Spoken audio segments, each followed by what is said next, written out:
Hi, and welcome to Wrong Way. And today we're going to find out if this is a BEGODE EX or if it's a NoGode EX. So, roll the intro!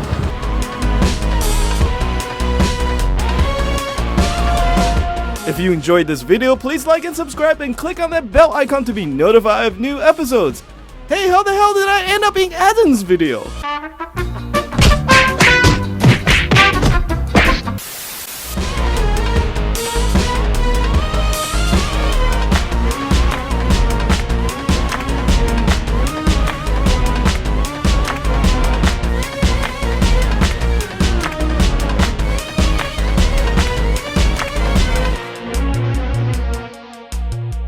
Alright, first up also huge thanks to mywheel.com for providing me this demo wheel for testing purposes. And if you want to buy a EUC in Europe, just feel free to use the Wrong Way code at checkout at mywheel and you'll receive a 5% discount. I do also receive a kickback from that, so although mywheel did not pay me to do this review, I do receive the kickbacks from orders on mywheel site. Just wanted to say that to stay clear and honest with you guys. Anyways, I've done around 450, close to 500 kilometers on this wheel already, around 70 kilometers on the old motherboard, which I still have in this box here. I'll show it to you later.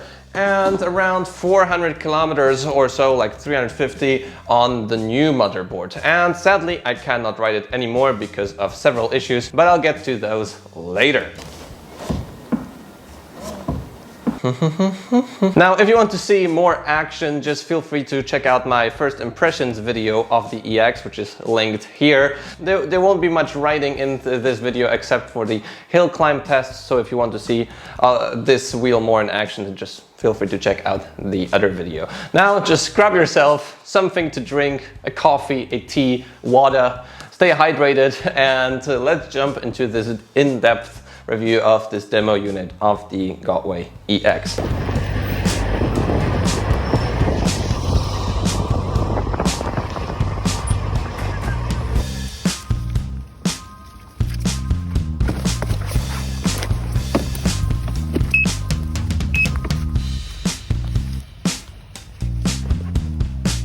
Now, we've seen two other wheels with suspension already this year, the V11 and the S18, and BEGODE went the BEGODE way as usual, pretty much. They didn't provide like a newer shell, they didn't provide a more robust shell. It all looks pretty much the same from the outside, but they slapped on a really peculiar suspension system and they added more power. This is now a 3.5 kilowatt motor. It's insanely powerful, and they added a huge battery, 2,700 watt hours. Now, when it comes to the pure performance of the wheel, I really like to ride it. It has the sort of semi-off-road, semi-street tire on there, which is also available, by the way, on the Sherman, which is around 20 inches of diameter. It has loads of grip, it's really nice and comfy to ride, and because of the high pedal placement, you can carve on this wheel like crazy. The range on this wheel is, I believe, anywhere around 90 to 100 kilometers. In my test, it was around 90, but I didn't deplete the battery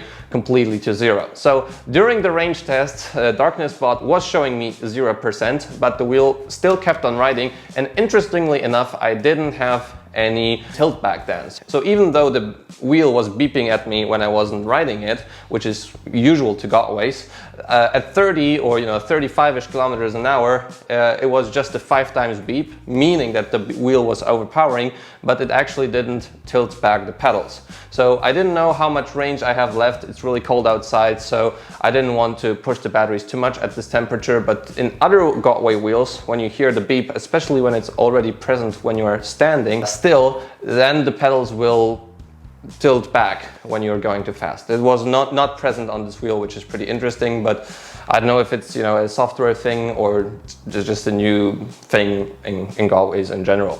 When it comes to the top speed, it's anywhere around 61-ish, 62-ish kilometers an hour when the beeps start to kick in, meaning you have 80% of power used. And as you expect, the beeps start earlier when you have a smaller amount of battery. There's a hole in the rear of the EX, but but it's actually not where the beeper sits at. The beeper is on the bottom of the wheel, so don't really know what the purpose of this hole in the rear is. But pretty well audible, not as well as on the Veteran, but I think that's something useful to know about this wheel. I tried my usual hill climbs on this wheel. The 35 degrees, it did that splendid, and the 40 degrees as well. This I tried 2 times or even 3 times, because the day before it was raining, the wheel was slipping a bit, so I had to try on a drier day, when I get just more dry jokes in. And the second try was, it has loads of grip. It has loads of torque. It has definitely more torque, like low-end torque, than the Veteran Sherman. So this is more of a feel, I would say like a monster almost, mixed with a RS19, because it has loads of torque, but because the wheel is heavy and it has the hollow motor design, you just need to push more to get this torque. Now, this doesn't mean that the motor is not torquey. Like, that a MCM5 is really easy to climb and it feels torquey, but it is easier to overpower a MCM5 than, for example, a MSP. So this is the differentiation I usually make. If you want to find out more about torque and hill climbing, just feel free to check out my video where I test different wheels climbing up a 35-degree slope. So it's really torquey. The top speed is also really reasonable. I think that's also like enough for the city. It's almost like a Nikola Plus, and honestly, when just using a wheel daily for my use case, this top speed would be enough. It feels better than the V11, it feels better than the S18 obviously, and this is really cool about this wheel. Okay, and let's get on to the suspension. The suspension has less travel than the other wheels. It doesn't have a rebound function, and the suspension is linear. And as said in my first impressions, I still think that just from the ride feel, it's really nice, but there are a couple flaws that I'll mention in a second. So when it comes to comfort, it's fine. It's not as floaty or comfortable as the V11 or S18, but you feel the road really well. That's really not an issue. And going off-road is really a lot of fun, definitely more fun than a wheel without suspension. The lack of rebound didn't really bother me that much. I didn't feel that this is a function that was really lacking in the EX, but sometimes at bigger jumps the suspension just bottom out and then you have a big clonk, which is not really nice. All in all, the suspension also doesn't sound that nice. It's like clunky. And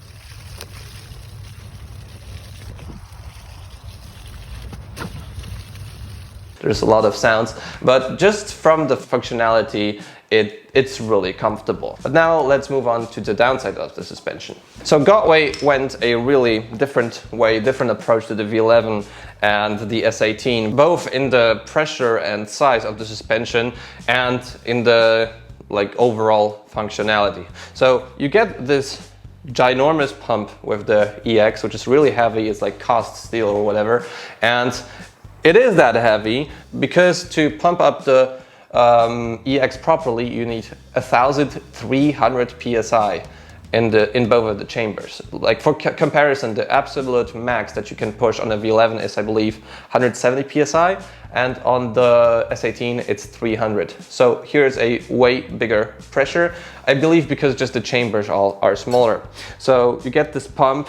The feet are absolutely useless, and there is a meter here on the side which shows the pressure in megapascals. So you don't get any instructions whatsoever in the manual, which is sad, but maybe that changes in the production version.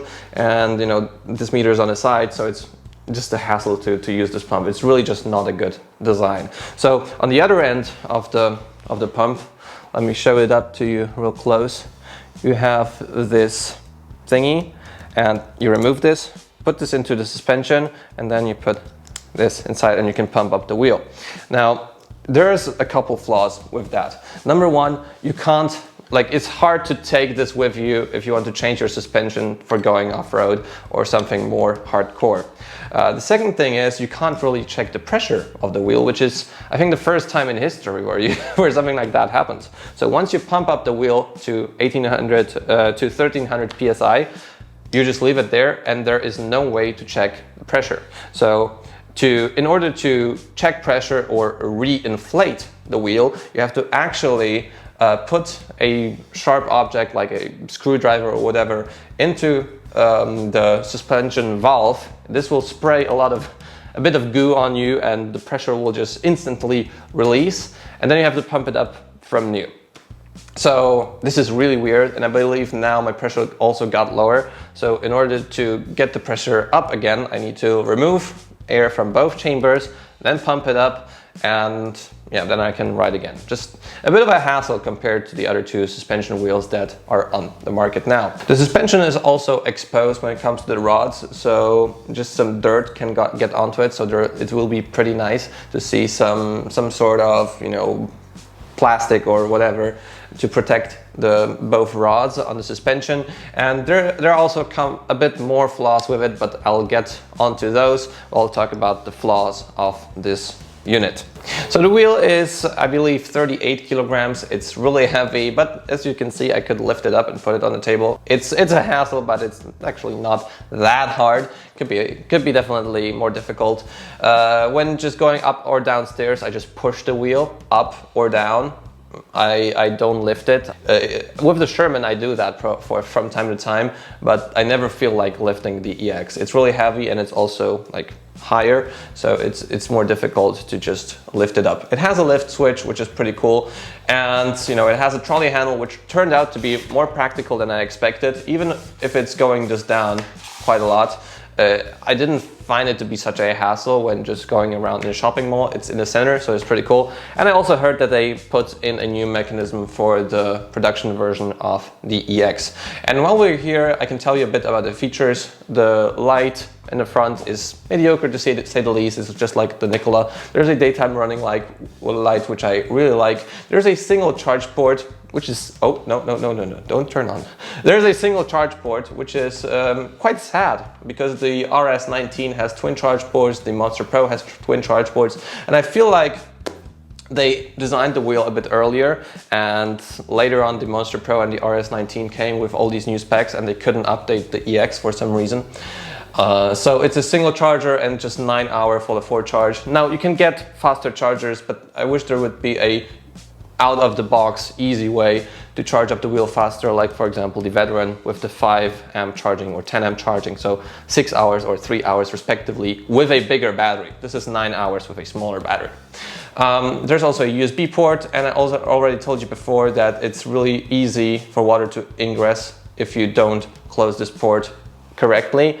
So, and there's no easy way out to get the water out. So it's really easy to get a short circuit in the charge port if you don't close this thing up properly. Rear tail light is pretty well visible in the night. At the beginning I thought it was pretty bad, but actually it's okay. It just flashes, it doesn't get brighter like the MSP. And now let's talk a bit about the shell.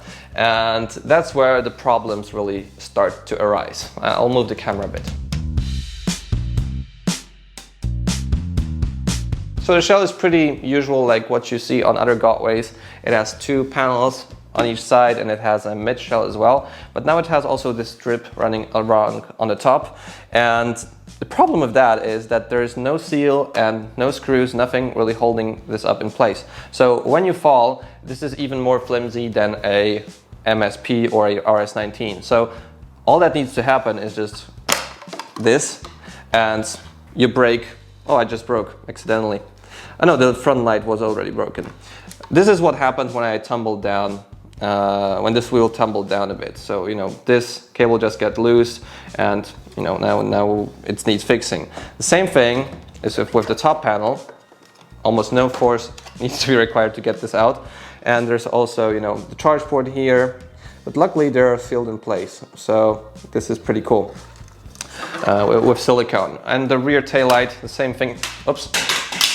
Oops, Linus Tech Tips here. Taillight also popped off when I just fell once, and you know, it's just bad. Like if this stays on the production wheel, Godway will just need to, we will need to basically just create lots of 3D bumpers for this wheel, because in any other way, like any bit bigger fall will result in a big damage of the wheel. Like when we look from the inside here, there's no seal. All the cables are basically in here,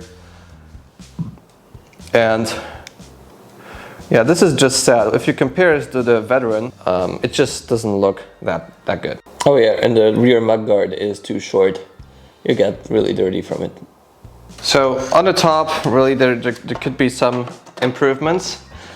On the sides, there are pretty much no issues at all because it's well sealed and it's has just a couple screws holding up both sides of the side panels. But the screws are not that good as, for example, on the Veteran. The Veteran uses just way better screws than that. Oh, let me just... Okay. So this is about the shell. It also has speakers, which are phenomenal. Check out the other video to see the speakers. The layout of the EX is that the motherboard is here on the right place, and it has 3 battery packs. So, fun fact, Godway uses for the 100 volt wheels always the same battery packs. They're just blocks, which are 900 watt hours each. So there's 3 of those, and you would think that this would result in some sort of, bad ride feel, but the ride feel of this wheel is really amazing. It's really very stable, very sturdy, and you do need the power pads, which are included, to make it just ride faster. You need to lean a lot to turn, to brake, to accelerate. It's not sort of a zippy wheel that you can just, fly around city. You really need to lean into it to get anything out of the wheel, and braking especially could be very hard, like when you're used to other wheels. But once you master it, you can really brake hard on the wheel. You can accelerate really nicely and really powerfully, and also climb hills. The turning is amazing because of the high footplate placement. So now let's move on to the flaws with my demo wheel, and there is quite a few. Like, my biggest issue here is build quality. So I've actually made a list, so I will tell you about all the things I've found here. Yeah, the first thing is that there's still no roll cage, no stronger elements anywhere like there's on the Veteran, which is a bummer. As said, all top covers are really easy to take out and damage in a fall. The next thing, and the biggest thing that was a problem here that also caused a cutout on my wheel, is the ventilation of the motherboard here. So I have the motherboard here, and it sits right here in the wheel.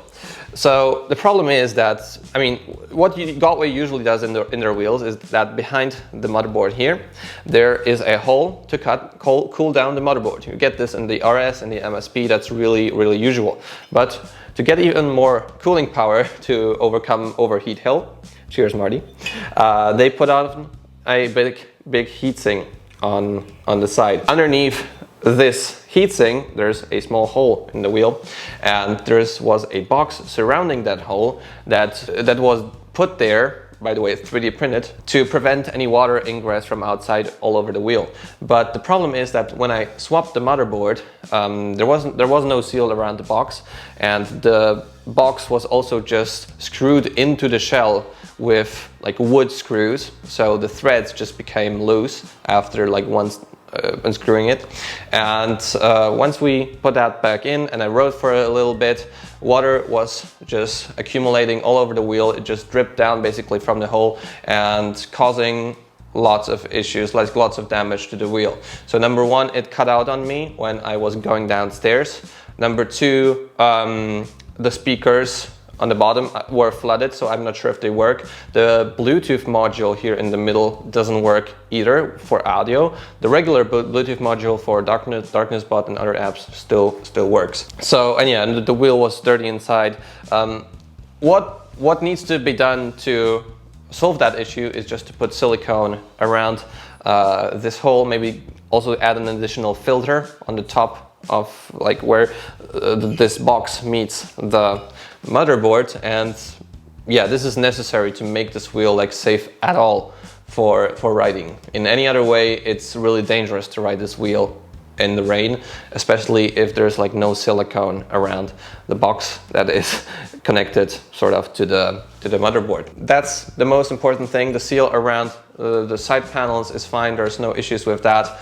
That's really cool. But all in all, the screws that are used in the EX, at least in the demo wheel, are just it's just a poor design because, for example, we got a new motherboard and it has different holes around the motherboard, so we had to actually screw in new holes into the shell to mount it, and there are no threads to mount the motherboard either. These are just also the same wooden screws, like screws for wood, that you just screw into the shell. So any sort of replacement of parts is pretty tricky because then you need to seal the holes in, and yeah, that's just not too good. There's lots of cables in the wheel, just running around. The motherboards are also stacked in different places, which is fine, but it is just not that clean as, for example, on the Veteran. The bearings, they're done.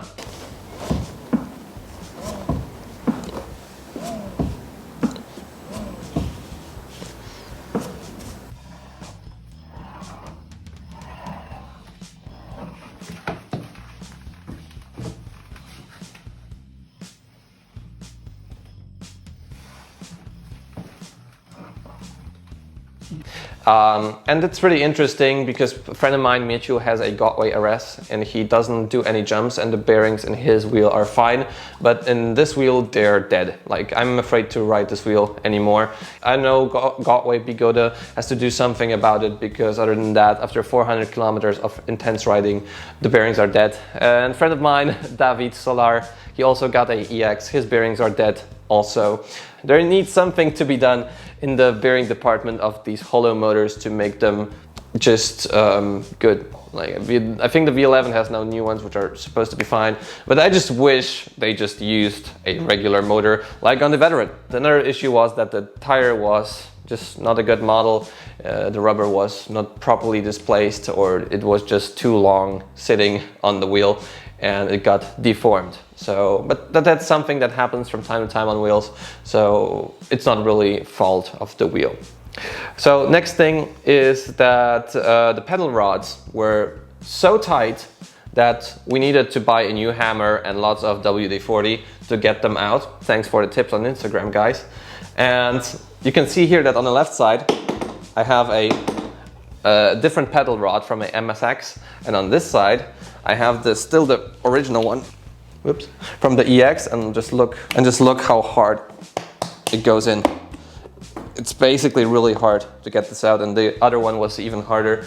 So our biggest issue when disassembling the wheel was just to take the rods out, because they were just, I think the tolerances were just mismeasured on the wheel. But once again, this is a pretty easy fix by Godway. I think they can fix that pretty easily. All in all, from the inside of the wheel, everything was just done really, like, looks really pre-production. Like, I just hope that it will change in the production wheel, even the beeper fitting, and there are like additional holes which were then sealed on the EX. Godway also uses less and less screws, which is actually pretty cool. On the outside, it's really easy to disassemble the wheel if if the pedal rods work. And there's also a tube installed, which is at a 90-degree angle, and it's supposed to be, flush against the wheel, so it's easier to damage it. But actually I think it wasn't damaging everything, because at first I thought that the tube valve was the clicking sound, but it was the bearings.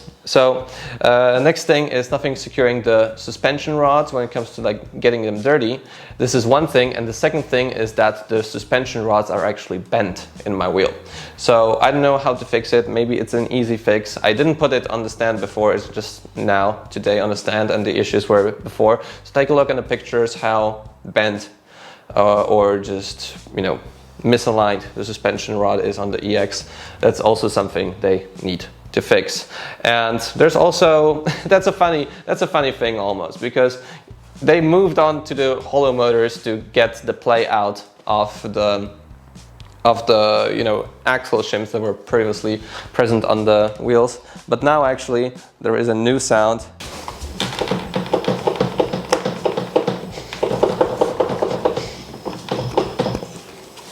which is the play of the suspension. So all in all, these are the issues. I just hope that Godway fixes all of these issues in a production wheel and a ready production unit of the EX. And to just sum it up to you guys, what needs to be done to make this wheel really just writable in day-to-day use is number one, fixing the cooling that is here, that is not waterproof at all. Number two is fixing the bearings so they won't fall apart after a while. Number three is just that this suspension mechanism, the bent thing needs to be readjusted or just made more sturdy. And there needs to be a drain hole on the top of the charge port. So if water were to ingress there by accident, it's easy to drain it out. And there needs to be something done about the top of the wheel, just some additional screws holding everything together, or additional seal to not let the wheel disassemble itself by any occasion. So other than that, I love the ride of the EX. I really enjoy the wheel. I think if it would be more reliable at first, I would even consider buying this over the Veteran Sherman, because it's just more off-road friendly. You can do a lot more crazy stuff with it, like going upstairs, just having more fun with the wheel, turning at very sharp angles. And all in all, the feeling of the road with suspension makes you feel a lot safer, and you actually are a lot safer on the road, because if there's a bump, I pretty much almost fell on the Veteran and it was sort of fine on the EX. So I think that all in all, the idea of the EX is great, and it's still my favorite wheel amongst the suspension ones. But BEGODE really needs to up their game in the quality department, because other than that, they will have to change their name to No Gode. So if you're still here, leave a like on the video, subscribe to see more content like this. I'll see you in the next video. See you soon.